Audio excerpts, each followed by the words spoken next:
Bonjour à tous. Dans le dernier podcast, nous avons donc vu les effets de la nuit noire de l'âme sur les runners. Dans ce podcast, nous allons regarder d'un peu plus près ce qui se passe du côté du chaser, lorsque le runner traverse sa propre nuit noire de l'âme. En effet, le chaser va ressentir intensément les répercussions énergétiques et émotionnelles de cette phase. Parce que comme vous le savez, les flammes jumelles sont intrinsèquement connectées. Regardons donc de plus près de quoi il s'agit du côté du chaser.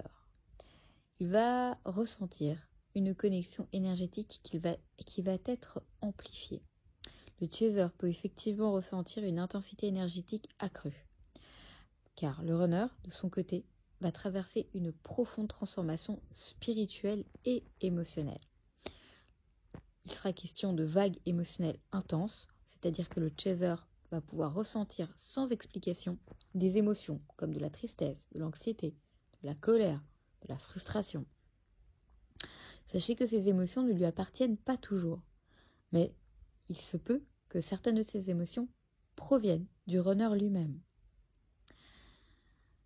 Le chaser peut également ressentir des perturbations physiques. Cela va inclure des insomnies, une fatigue inexpliquée, des maux de tête, une pression au niveau du chakra du cœur ou du plexus solaire.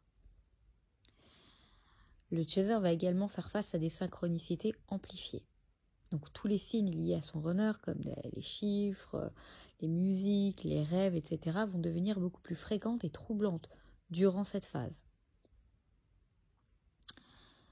Alors, qu'est-ce qui se passe concrètement ? À ce moment-là, la connexion entre les jumeaux va s'intensifier durant cette phase. Parce que le runner, bien qu'il soit distant, va émettre inconsciemment des appels énergétiques au chaser. Ces appels peuvent donc se manifester par, comme on l'a dit, des rêves ou même des pensées obsédantes. Le comportement distant ou froid du runner va malheureusement, du côté du chaser, exacerber ses blessures profondes, comme la peur de l'abandon.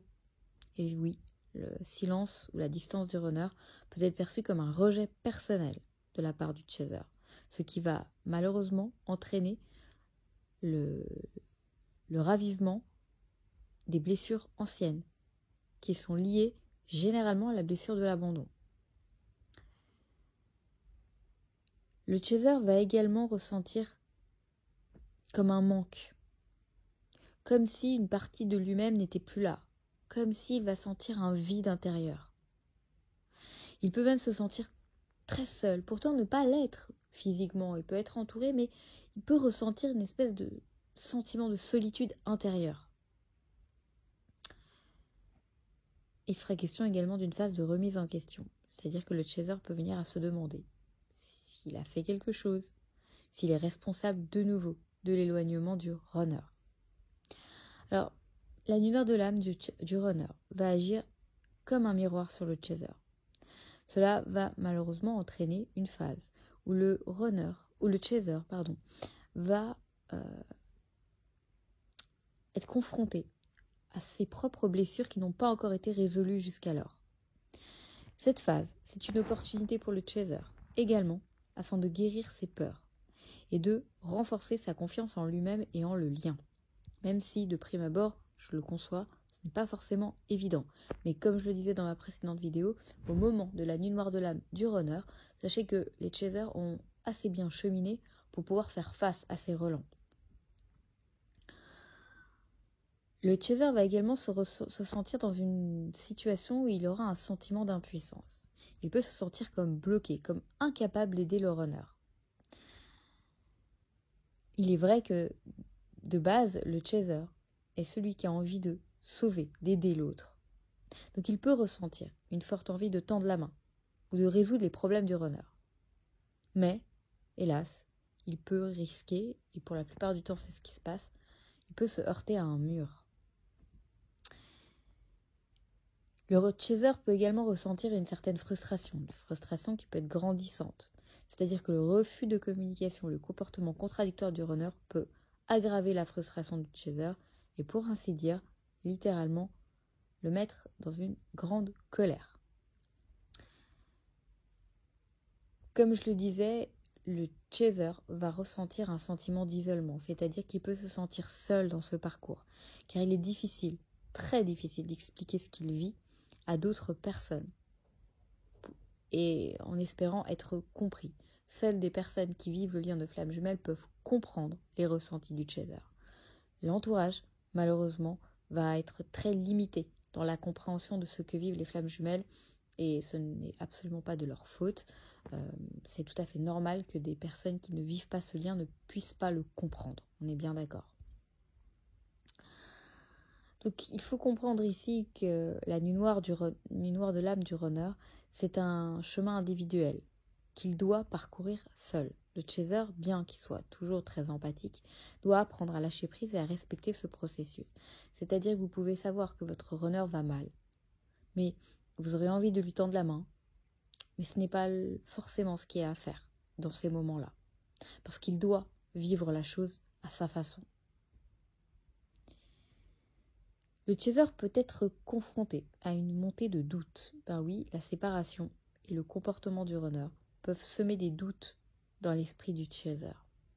C'est-à-dire que le chaser va commencer à se questionner. Il peut se remettre en question. Il peut remettre en question la validité ou la réalité de la connexion. Par exemple, il peut se dire, bon sang, il a refait surface et d'un coup, bim, il est reparti encore plus loin qu'avant. Donc là, effectivement, on peut être face à des chasers qui en ont juste plus que ras-le-bol de tout ça et qui commencent à aussi douter de la véracité de ce lien. Cela va raviver également chez le chaser le sentiment d'injustice. Il va se demander mais pourquoi est-ce qu'il a investi autant et depuis tellement longtemps dans ce lien sans recevoir absolument rien en retour. Il sera question de penser de renoncement. Par moments, le chaser peut même envisager de tout abandonner pour vouloir retrouver une vie plus normale. Il est vrai que tous les chasers passent par cette étape, sans aucun doute, de se dire ras-le-bol de tout ça, j'en ai marre, je veux retrouver une vie stable, normale, j'ai envie de rentrer dans une relation normale et arrêter avec tout ce délire. On est bien d'accord, on passe tous par ça. Hélas, si on pouvait. Mais nous ne le pouvons pas. Nous n'avons pas la possibilité de le faire. Alors je sais, c'est très difficile parce qu'il y a certains moments où on peut se sentir comme prisonnier de ce lien. Et je le conçois tout à fait. Mais j'en parlerai dans une autre vidéo. Ces doutes, il faut savoir qu'elles font partie intégrante de ce parcours du chaser. Cela va forcer le chaser à explorer ses propres limites, à explorer ses attentes et son besoin de validation extérieure. Le chaser, bien qu'affecté à ce stade-là, va lui-même entrer dans une autre phase de transformation, une étape supérieure. Il sera question ici de prise de conscience de ses propres blessures. Donc les émotions intenses du chaser vont le pousser à travailler en profondeur sur ses propres blessures et, à ce moment-là, réaliser où il en est. C'est un peu comme un baromètre, l'attitude du runner sur le chaser. Donc là, il va commencer à se rendre compte que finalement,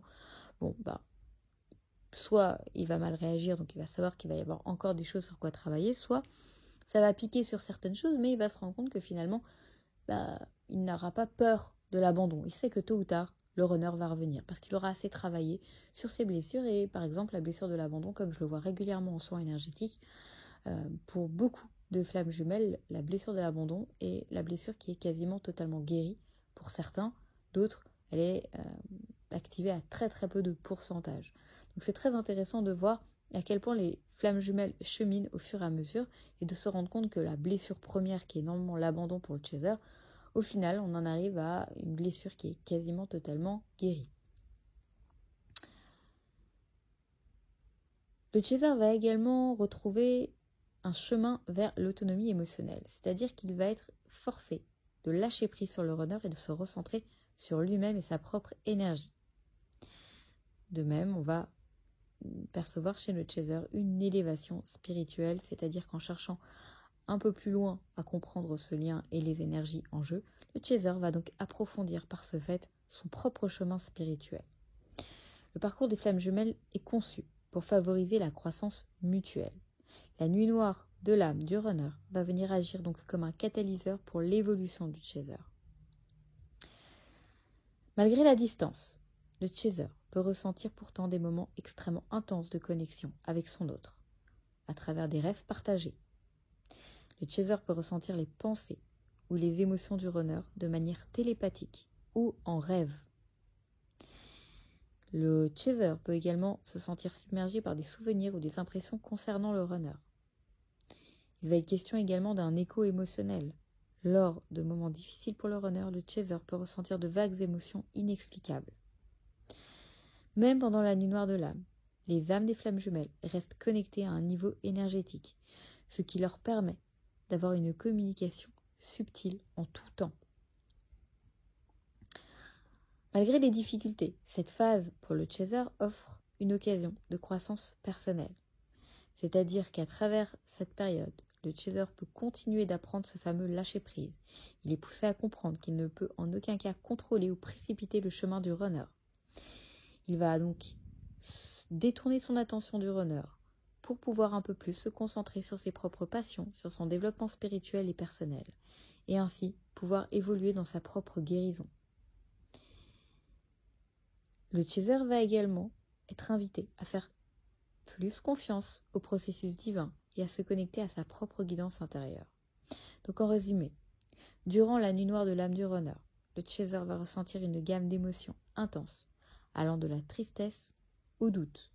Mais il est aussi invité à utiliser cette phase pour pouvoir guérir ses propres blessures, en tout cas pour pouvoir continuer à guérir, le processus de guérison.